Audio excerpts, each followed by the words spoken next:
You're listening to the Dibbly Dobbly Podcast. Remember to like, share, comment, subscribe, and click the bell to make sure you get the latest episodes of the podcast. Be sure to like and share our Facebook page and follow us on Twitter and on Instagram. Hi everyone, and welcome back to another episode of the Dibbly Dobbly Podcast.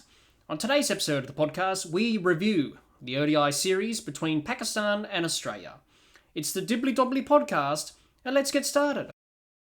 Let's have a look at the series results from the ODI series and the one-off T20 International between Pakistan and Australia. All three ODIs and the one-off T20 International were all played at the Gaddafi Stadium at Lahore.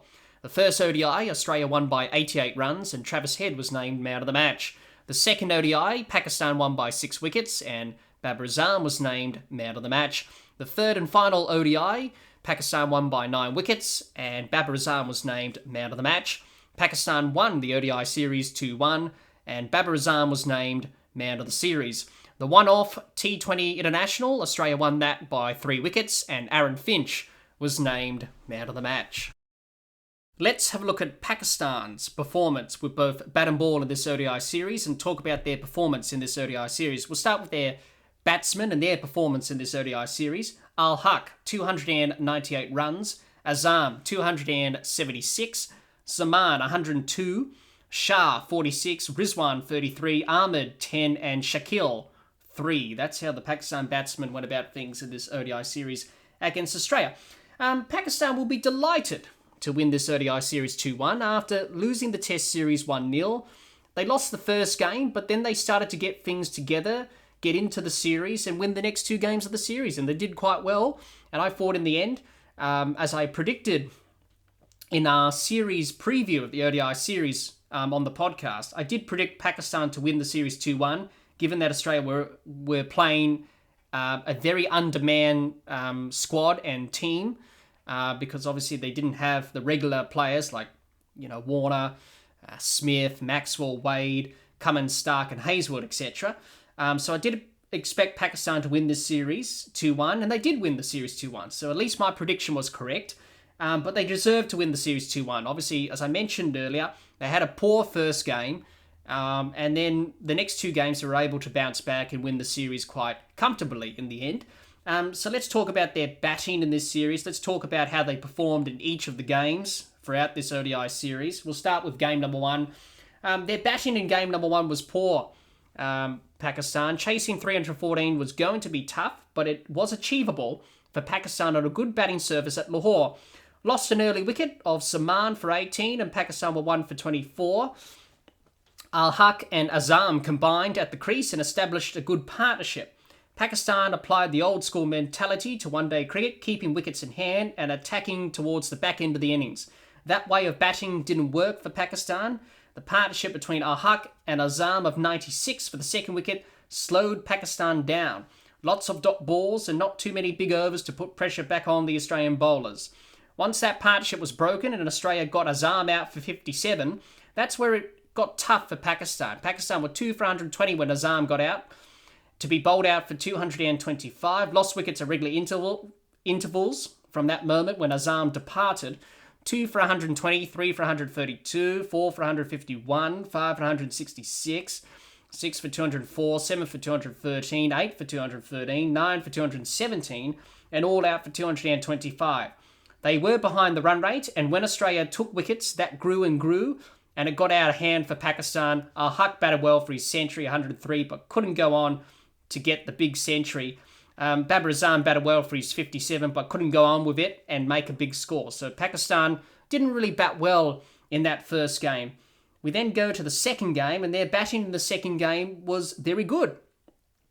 Chasing 348 was going to be a tough challenge for Pakistan, but they were able to chase down the runs, which was their highest ever target they have chased down in their ODI history. Batted well and batted better than they did in game number 1. Opening partnership of 118 between Zaman and Ul-Haq set up the innings nicely for Pakistan. Other partnerships of 111 for the second wicket between Azam and Ul-Haq, 80 for the third wicket between Rizwan and Azam, were crucial for Pakistan chasing a big total of 348, which was their highest successful run chase ever in their ODI history. As I mentioned earlier, Pakistan were looking more aggressive with the bat in Game 1, batted much better, looking to score and rotate the strike a lot more. Unlike in Game 1, where they were playing that old school style of one-day cricket, they needed to be a bit more aggressive with the bat in Game number 2 if they were going to chase down this mammoth total of 348. Babar and Ul-Haq scored a brilliant century, 106. Babar Azam, his first century of the series, 114, were brilliant contributions. And Zaman scored a good half century as well to contribute to the batting effort for Pakistan. So in Game number 2, to chase down their biggest ever target in one-day history, their most successful run chase ever in one-day history from Pakistan, was a brilliant effort in Game number 2. We then come to the last game in Game number 3, and really, it was pretty much a walk in the park for Pakistan in Game number 3. Obviously, Australia were bowled out for 210. They were chasing 211 to win. That was going to be an easy run chase for Pakistan. They didn't have any problems chasing down the target at all. Good partnership between Ul-Haq and Azam, by far Pakistan's two best batsmen in this ODI series. They added 190 for the second wicket. That partnership guided pretty much Pakistan to victory and to win the series 2-1. Some good knocks from Babar and Ul-Haq, 89 he made, and Babar Azam scored his second century of the ODI series, 105 not out. His second of the series, as I mentioned before, cashed in on some poor bowling from the inexperienced bowling attack from Australia. So that's a bit of a snapshot on how Pakistan performed in this ODI series. And their batting in the last two games were quite good. The first game, as I mentioned earlier, was quite poor. They were sort of playing an old school style of one-day cricket, keeping wickets in hand and looking to attack in the back half of the innings in the last 10 overs. Unfortunately, that doesn't work these days. You've got to pretty much go from word go, be aggressive, look to put pressure on the bowlers. And in the last two games, they were able to do that. And mainly from Babar and Ul-Haq and Babar Azam in the last two games. Those two were very exceptional in this ODI series for Pakistan. Babar and Ul-Haq, 298 runs. He batted well. Him and Babar Azam, as I mentioned earlier, by far Pakistan's best batsmen in this ODI series. I think without them, and especially without Babar and Ul-Haq's contributions and knocks, I think Pakistan would have lost this series. Same with Babar Azam as well. But they had them in the side, and they were able to get the runs in the second and third game. Unfortunately, they weren't able to get the job done in the first game, but they got the job done in the second and third game, scoring centuries and scoring half centuries to ensure Pakistan got over the line in those two games and win the series 2-1. So, yeah, Babar and Ul-Haq has been in very good touch. Obviously, we saw that in the Test series against Australia recently. He did well in the Test series, and that's carried over to the one-day format as well. So hopefully for him, he can build off this form, build off this confidence, and hopefully for him, he can really score some runs and be a very a good batsman and a good contributor for Pakistan in this one-day side. Going into the future, especially with a 50-over World Cup next year in India, he'll be looking to really cement his spot for that squad. But he batted well in this series, scored 2 centuries, and a 50 is a pretty good effort from him. And last but not least, Babar Azam.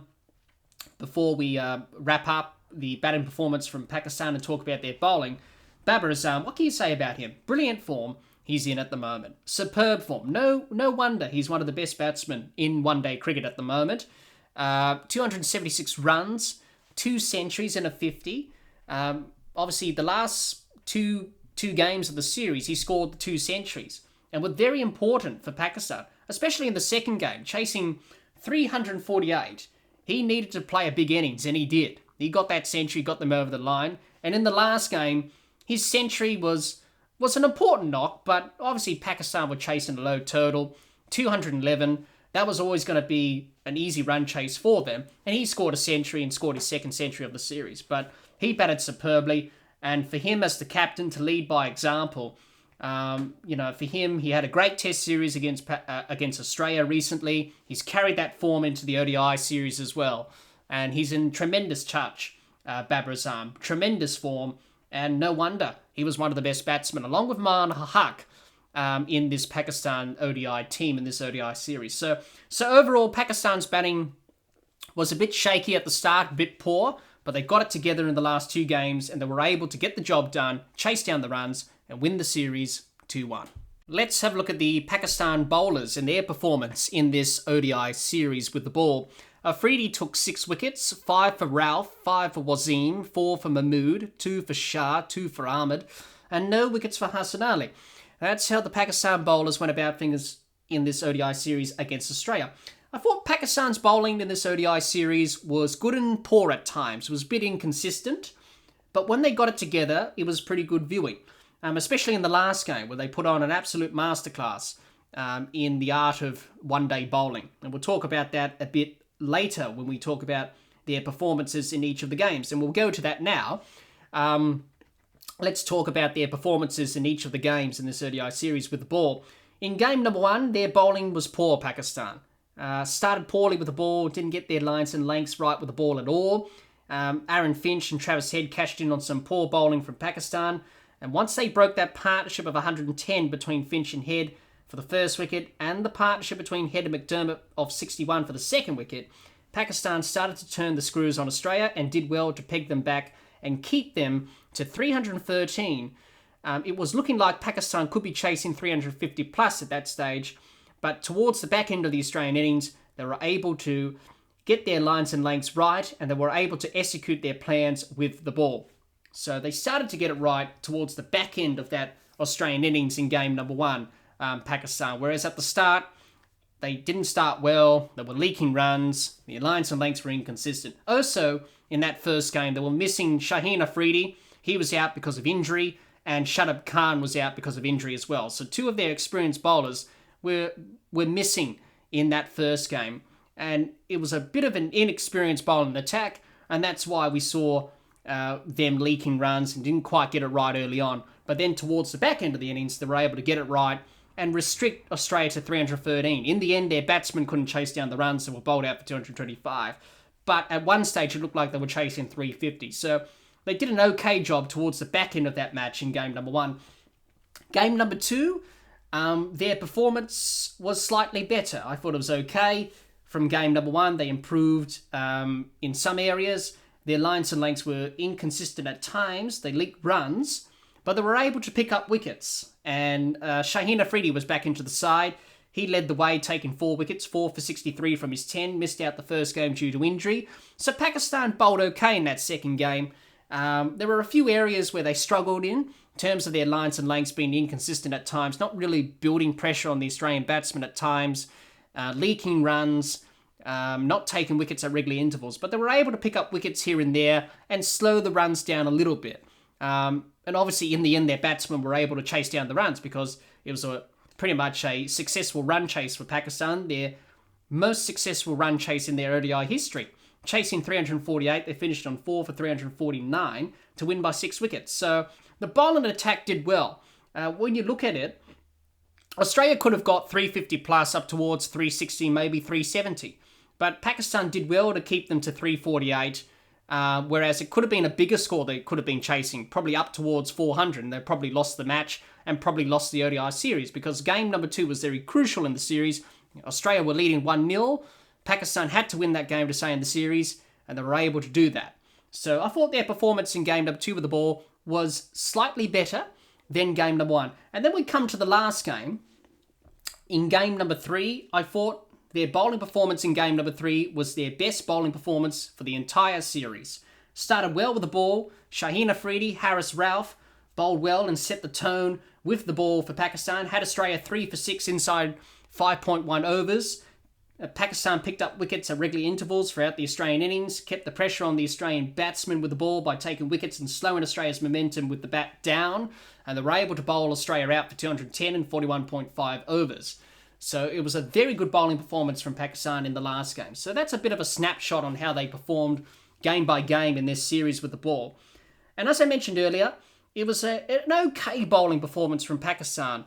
At times, it was a bit inconsistent. Other times, when they got it right, they were able to cash in and get wickets. Other times, they leaked runs. So it was a bit inconsistent. But, you know, they gave opportunities to other bowlers as well, other new players in this side, which obviously they wanted to do. They wanted to give opportunities to other players, different bowlers, to see what they can do at an international level. That's why we saw that inconsistency from their bowling throughout the series at times. But obviously this experience for them will serve them well going into the future. And hopefully for Pakistan, it will put them in good stead. And hopefully for them, they can build some confidence from this experience in such a big series, playing against Australia in an ODI series. But as I mentioned before, their bowling was good at times and poor at times, inconsistent. There's a lot of areas to work on. But, some of their bowlers are very talented. Shaheen Afridi, we know what he can do. Haris Rauf has burst onto the scene. Wasim bowled well at times. Mahmood bowled well. So there's a lot of talent there for Pakistan. But they just need experience and they need that exposure at international level to learn and get better. So it wasn't their most experienced bowling lineup, but definitely, for those inexperienced bowlers, it will serve them well, this experience. Playing against Australia, playing one of the best teams in the world, playing international cricket, this exposure, this experience will help them learn, develop, and get better as cricketers and get better as bowlers. So overall, it was an okay bowling performance from Pakistan in this ODI series. Overall, it was a good ODI series win from Pakistan. They will be happy to win the series 2-1 after losing the Test series 1-0 to Australia. Let's have a look at Australia's performance with both bat and ball in this ODI series and talk about their performance in this ODI series. We'll start with their batsmen and how they performed in this series. McDermott, 195 runs. Head, 190. Stoinis, 94. Abbott, 91. Labuschagne, 88. Green, 79. Carey, 65. And Finch, 23. That's how the Australian batsmen went about things with the bat in this ODI series against Pakistan. This ODI series for Australia was an experimentation series for Australia and a sense of opportunity as well. Didn't have the main players in their squad, David Warner, Steve Smith, Glenn Maxwell, Matthew Wade, Pat Cummins, Mitchell Starc and Josh Hazlewood. All of the main players that are in this Australian team on a regular basis weren't playing, obviously being rested and other things that went into that decision for those players not to play in this series. So it was a sense of opportunity for Australia to give opportunities to other players in this ODI team to see what they can do at international level and have a look into the future of Australian cricket and testing out the depth in Australian cricket. Australia would be disappointed to lose the series 2-1, but as I mentioned before, it was a sense of opportunity, experimentation, and that was the theme in this series for Australia. Experimentation and opportunity for Australia in this ODI series.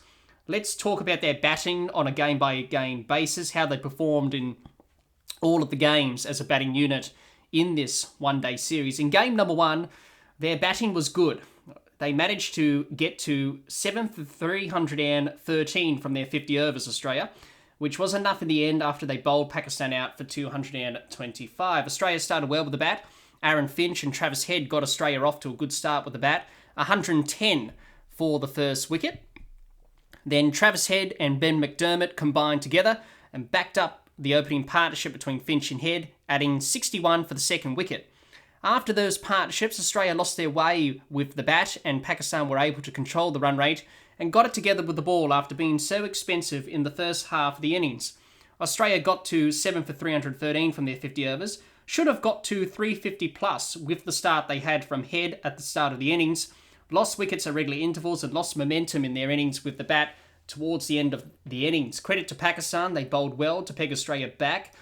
Travis Head was the main star of the Australian batting in game number 1, playing aggressively, playing his way and cashed in on some poor bowling from Pakistan, and he was able to get off to a flyer with the bat and set the platform for Australia in their innings. Scored 101, which was a magnificent century, his first ODI since 2018 for Australia. Can you believe that? Since 2018, it's been a long time. Ben McDermott also batted well in game number 1 for Australia. He batted well, scored 55, which was his first ODI century, first half century in ODI cricket, I should say. And he batted well, and he had a good contribution, good partnership in this match with Travis Head, which set up game number 1 for Australia to win by 88 runs, 7 for 313. They were able to bowl Pakistan out for 225. Their performance with the bat in game number 2 was better than in game number 1. Australia batted well to get to 348, which was a good score on yet another good surface at Lahore. They had partnerships of 162 for the second wicket between Head and McDermott, 74 for the third wicket between McDermott and Labuschagne, helped Australia reach their score of 348. Ben McDermott was outstanding in game number 2 with the bat for Australia with his first ODI century, 104 he scored, and it was a brilliant knock from him. Australia were able to capitalise on their good start from Head, McDermott and Labuschagne, unlike in Game 1 when they only got to 313 after the good start they had there from Travis Head. Getting to 348 was a good effort in the end. It wasn't enough as Pakistan chased down the runs to chase their biggest ever target in their ODI history. So in game number 2, it was a good batting performance from Australia to get to 348. They learnt the lessons from game number 1. They were able to capitalise after a great start and great partnerships between Head, McDermott and Labuschagne. Unfortunately, in the end, the bowlers couldn't get the job done. In the end, Pakistan chased it down to win by 6 wickets, finishing on 4 for 349 in a record run chase for Pakistan in their ODI history. So game number 2 with the bat from Australia was an okay performance, much better than it was in game number 1. Then we come to game number 3. Australia's batting performance in game number 3 was their poorest performance in this ODI series. They batted poorly, had a batting collapse, losing wickets at regular intervals. 1 for 0, 2 for 0, 3 for 6, 4 for 59, 5 for 67, 6 for 148, 7 for 155, 8 for 162, 9 for 166, and all out for 210. Didn't build partnerships at all in the innings. 0, 0, 6, 53, 8, 81, 7, 7, 4, and 44. Kerry and Green, the only big partnership for Australia, 81 for the 6th wicket. Then Stoinis and McDermott, 53 for the 4th wicket partnership. Those were the only 2 partnerships that were over 50 plus for Australia in their innings. Got bowled out for 210. Wasn't going to be enough on this good batting surface at Lahore for Australia to defend with the ball. And in the end, they weren't able to defend the score of 210. Pakistan chased down the runs easily. Australia were 9 for 166 at one stage and weren't looking like getting to 200. But the last wicket partnership of 44 for the 10th wicket between Zampa and Abbott got Australia over that 200 mark. So Australia's batting in game number 3 was their poorest performance, as I mentioned earlier, in the whole ODI series. Massive batting collapse, didn't get going at all with the bat.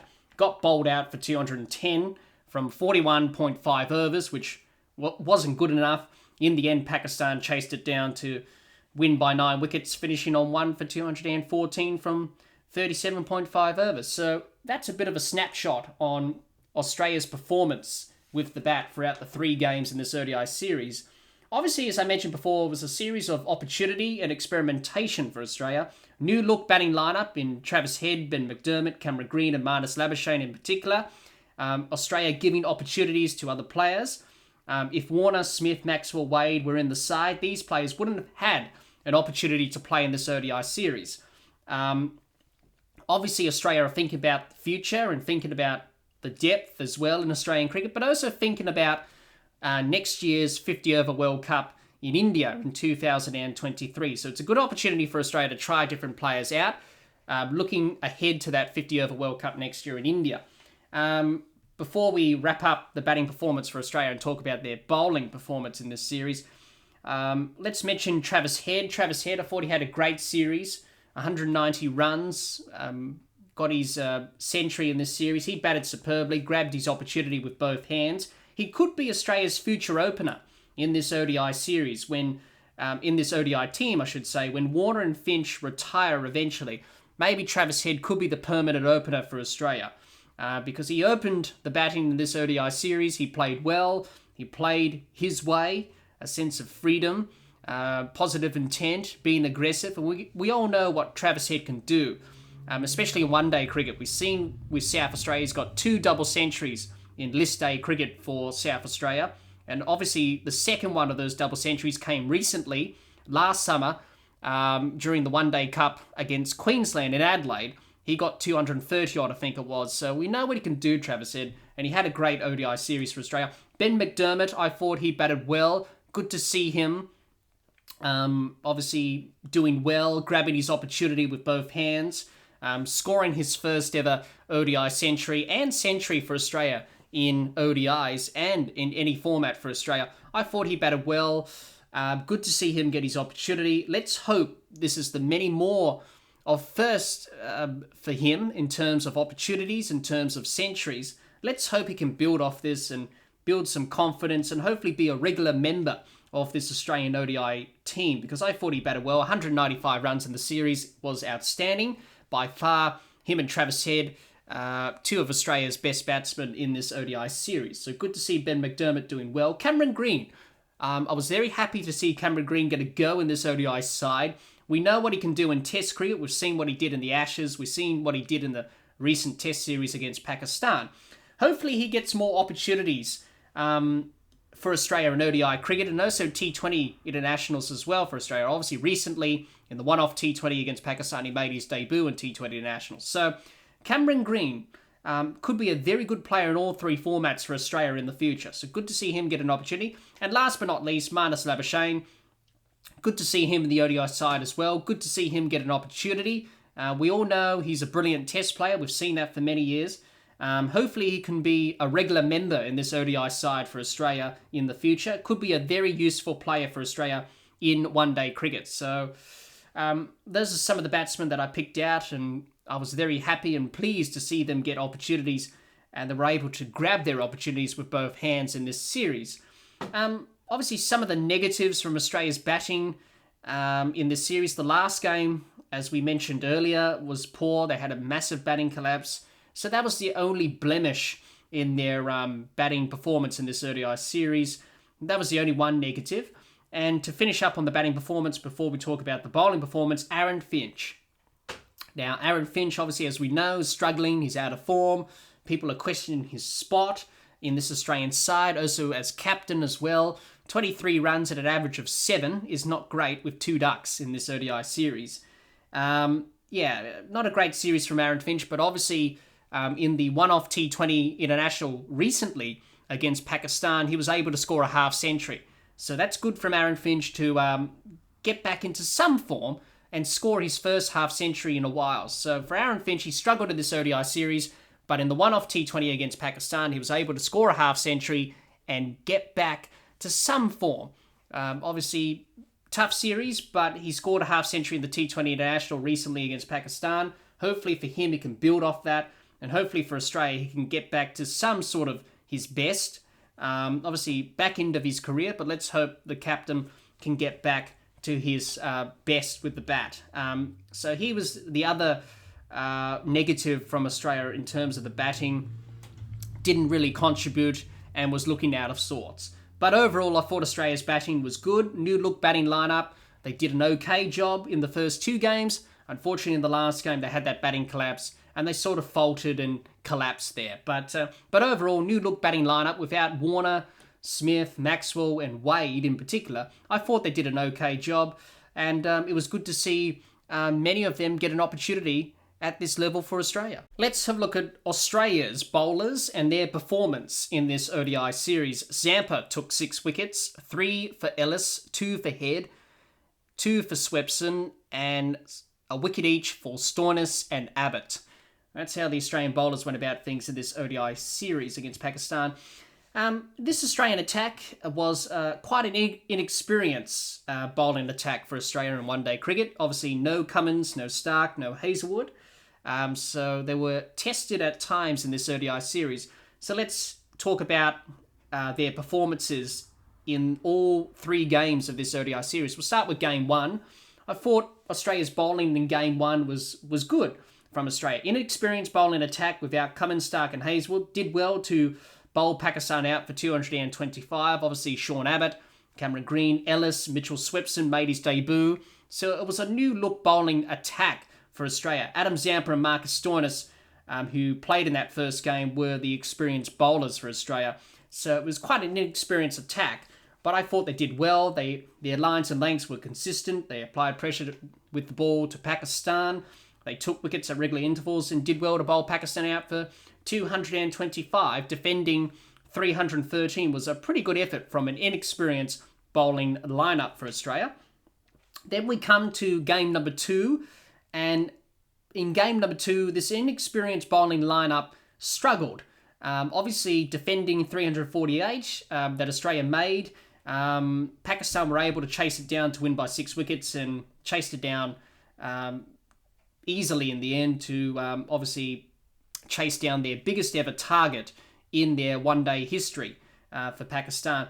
Australia's bowling was poor in game number 2, didn't take wickets at regular intervals, didn't bowl a consistent line and length, didn't put pressure on the Pakistan batsmen, leaked runs, couldn't break the big partnerships that Pakistan had of 118 for the first wicket between Salman and Ul-Haq, 111 for the second wicket between Azam and Ul-Haq, and 80 for the third wicket between Rizwan and Azam. Those partnerships hurt Australia and were able to get Pakistan over the line and chase down their biggest ever target in their ODI history. So their performance in the second game as a bowling unit, Australia, wasn't their greatest performance.